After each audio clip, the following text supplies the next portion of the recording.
नई दुल्हन। एक लड़की विवाह करके ससुराल में आई। घर में एक तो उसका पति था, एक सास और एक दादी सास थी। वहाँ आकर उस लड़की ने देखा कि दादी सास का बड़ा अपमान तिरस्कार हो रहा है। छोटी सास उसको ठोकर मार देती, गाली दे देती।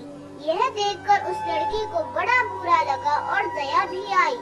उसने विचार किया कि अगर मैं सास से कहूँ कि आप अपने सास का तिरस्कार मत किया करो, तो वह कहेगी कि कल की छोकरी आकर मेरे को उपदेश देती है, गुरु बनती है।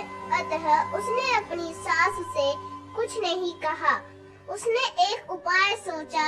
वह हर रोज काम धंधा करके दादी सास के पास जाकर बैठ जाती और उनके पैर दबाती। जब वह वहाँ ज्यादा बैठने लगी तो यह उस सास को सुहाया नहीं। एक दिन सास ने उससे पूछा कि बहू वहाँ क्यों जा बैठी? लड़की ने कहा कि बोलो, काम बताओ। सास बोली कि काम क्या बताए, तू वहाँ क्यों जा बैठी? लड़की बोली कि मेरे पिताजी ने कहा था कि जवान लड़कों के साथ तो कभी बैठना ही नहीं, जवान लड़कियों के साथ भी कभी मत बैठना। जो घर में बड़े बूढ़े हों उनके पास बैठना, उनसे शिक्षा लेना। हमारे घर में सबसे बूढ़ी यही है और किसके पास बैठूं?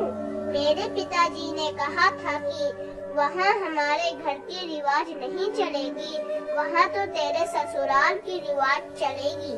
तेरे को यहाँ की रिवाज सीखनी है, इसीलिए मैं उनसे पूछती हूँ कि मेरी सास आपकी सेवा कैसे करती है। सास ने पूछा कि बुढ़िया ने क्या कहा? वह बोली कि दादी जी कहती है कि यह मेरे को ठोकर नहीं मारे, गाली नहीं दे तो मैं सेवा ही मान लूं। सास बोली कि क्या तू भी ऐसा ही करेगी? वह बोली कि मैं ऐसा नहीं कहती हूँ। मेरे पिताजी ने कहा कि बड़ों से ससुराल की रीति सीखना। सास डरने लग गई कि मैं अपनी सास के साथ जो बर्ताव करूँगी वही बर्ताव मेरे साथ होने लग जाएगा। एक जगह कोने में ठिकरी इकट्ठे पड़ी थी। सास ने पूछा, बहू ये ठिकरी क्यों इकट्ठी की है? लड़की ने कहा, आप दादाजी को ठिकरी में भोजन दिया करती हो, इसीलिए मैंने पहले ही जमा कर ली। तू मेरे को ठिकरी में भोजन कराएगी क्या? मेरे पिताजी ने कहा कि तेरे वहाँ की रीति चलेगी, यह रीति थोड़े ही है, तो आप फिर ठिकरी में क्यों देती हो? थाली कौन माजे? थाली तो मैं माज दूंगी, तो तू थाली में दिया कर, ठिकरी उठाकर बाहर फेंक।